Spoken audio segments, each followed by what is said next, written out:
मुश्तरका तौर पे इस रिकाउंटिंग का बाइकआउट किया। अब हम देखना चाहते हैं कि इलेक्शन कमीशन इस पे क्या लाएमिल इख्तियार करती है, उसके बाद ही हमारे नेक्स्ट एक्शन का निहाल हाशमी साहब, जो पीपल्स पार्टी है वो ये कह रही है कि चूंकि वहाँ पे कैमरास वगैरह लगे होते हैं तो वो आप उसमें देख लें। अगर आपको इस पर एतराज है तो उनको यही है कि बैलेट पेपर के ऊपर जो है वो सील लगी हुई थी।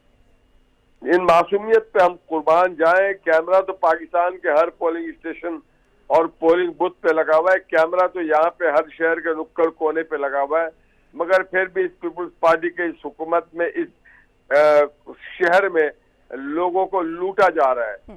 तो जिस तरह लोगों को लूटा जा रहा है सरेआम रमजानों में, उसी तरह से वोट को लूटा जा रहा है सरेआम। तो क्या आप अब नताइज को कबूल करेंगे, मौजूदा नताइज को, या फिर जो है वो रीपोलिंग का इरादा है और उसके लिए जाएंगे इलेक्शन कमीशन में? देखिए, हमने नताइज तो बारे में बता दिया कि लेट द इलेक्शन कमीशन अपने फैसले सादिर करेगी।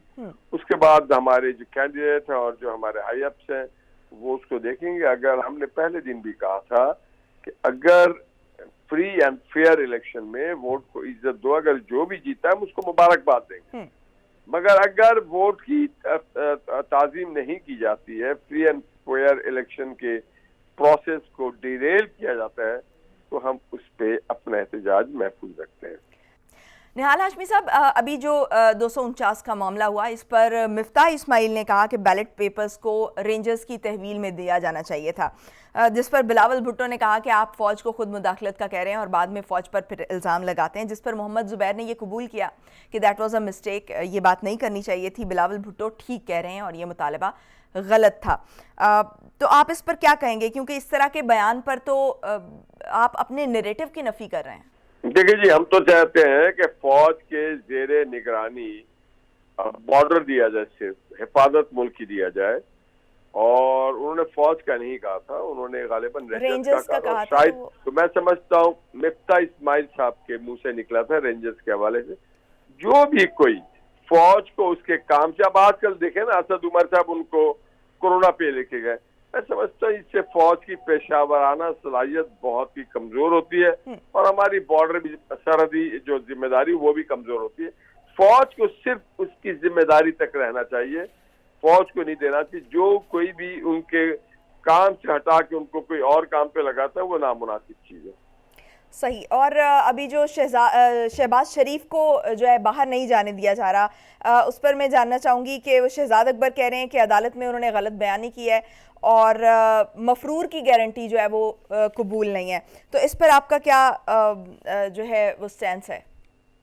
देखिए, एक तो शहजाद अकबर जो है वो दोगले और झूठे आदमी है, चिपिद्दी ना चिपिद्दे का शोरवा।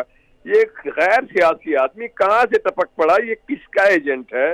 ये पाकिस्तान में इसका और शहबाज शरीफ साहब को कोई लेवल है? अब जरा मुझे बताइए ना, कहाँ शहबाज शरीफ, कहाँ राजा भोग, कहाँ गंगू तेली? मैंने इससे लोग मैंने अपने कद बढ़ाते इस तरह की बात करके, और जिसने उनको बनाया है कोई क्या स्पेशल असिस्टेंट वो भी इसी लेवल का ही आदमी है। तो बात यह है कि हम तो ऐसे लोगों पे तबसरा करना भी अपनी तौहीन समझते हैं। मोस्ट कप मैन, जिसके बारे में वो शील्ड, वो जो इंग्लैंड वाला है, वो ब्रॉडशीट, वो कहता है कि ये आदमी के बारे में जाए जाके ब्रॉडशीट के वो कवई नकवी से बात करे। इस तरह के लोगों को आप लोग भी सीरियस ना बनाए, इसको मुंह ना लगाए इस तरह के लोगों को। कौन है ये?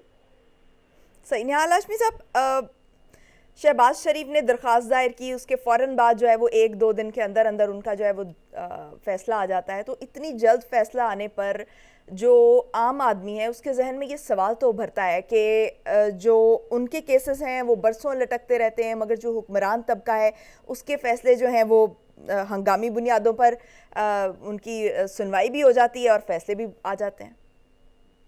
देखिए, मैं तो हूँ वकील, मैं भी ये इस तरह के मुकदमे, मेरा पेशा ही है, मगर तौबा तौबा तौबा तौबा, मैं ये कह रहा हूँ कि शहबाज साहब तो हुक्मरान ही है, शहबाज साहब तो मातूब है हुक्मरानों के, वो तो 20 महीने से जेल में रहे।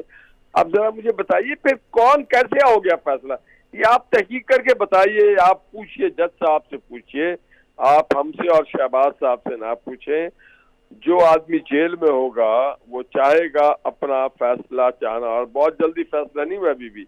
इल्जाम भी हम पे झूठा लगा और फैसले के बाद भी हम वजीर आला रहे 3 बार और हम हैं कायदे हिज़्ब इख्तिलाफ और हम जेल में हैं।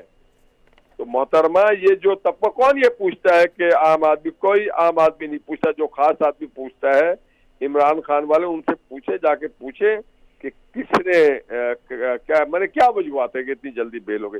खुल के नाम लेना, कौन मैंने कोई साजिश नजर आ रही है तो बताएं हमें, लेकिन कौन को भी निहाल बताएं। हाशमी साहब, जब फवाद चौधरी साहब ये कहेंगे कि हम तो ये कहते हैं, हमारा मौक़िफ़ वाज़ेह है कि जो कानून है उसको शरीफ फैमिली और आम लोगों के लिए इक्वल होना चाहिए, तो एक आम आदमी जो है उसके जहन में जब ये तासुर बिल्ड हो जाएगा कि ये हुकूमत जो है वो उनकी भलाई की बात कर रही है, ये तो उनके हक की बात कर रही है और उनके हक के लिए आवाज़ उठा रही है, तो आप अवाम के सामने क्या जवाब देंगे कि हम तो यही जवाब देंगे कि वो गलत कह रहे हैं, आप ठीक कह रहे हैं, आपका मौक़िफ़ ठीक है।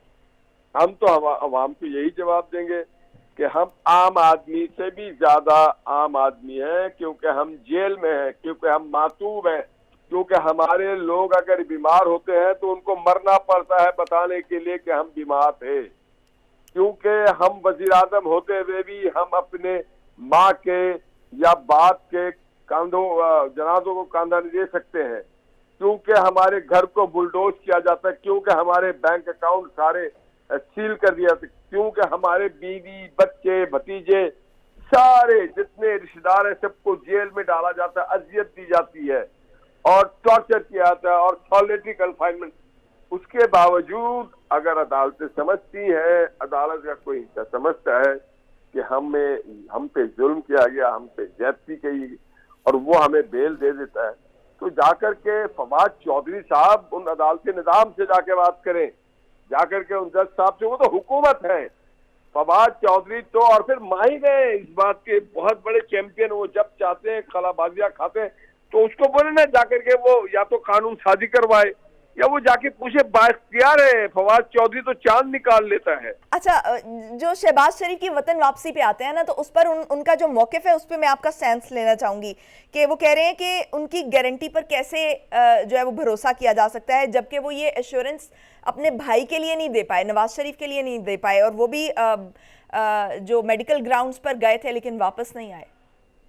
देखिए, बात यह है कि मैं भी वकील हूँ और फवाद भी वकील है। अब उन्हें ये बताएं कि जनाब गारंटी जो होती है वो डॉक्यूमेंटेड होती है, और अगर कोई गारंटर अपने गारंटी फुलफिल नहीं करता तो उसकी आईनी प्रोविजन है, और उस आईनी प्रोविजन को जो फुलफिल कराने के अख्तियार अदालतों को है, कोई वजीर इत्तलात साहब को नहीं है। अदालत जाने, अदालत का कान जाने, वजीर इत्तलात साहब ये बात अपने जहन में रख लें, अदालत जो है उसको आप प्रेशराइज नहीं करें, माशा उसी वक्त तबाह होता है। आप सल्लल्लाहु अलैहि वसल्लम ने भी कहा है कि उस माशरे में तबाही हो जाती है जहाँ पे अमीर और गरीब और बड़े और छोटे और ताकतवर और कमजोर की तमीज की जाती है। तो फवाद चौधरी साहब को बोले वो फिक्र करें अपनी हुकूमत में जो करप्शन हो रही उसकी, और वो वजीर इत्तलात है, वो चीफ जस्टिस नहीं है, ना ही वो अदालती मामलात में मुदाखलत कर सकते हैं।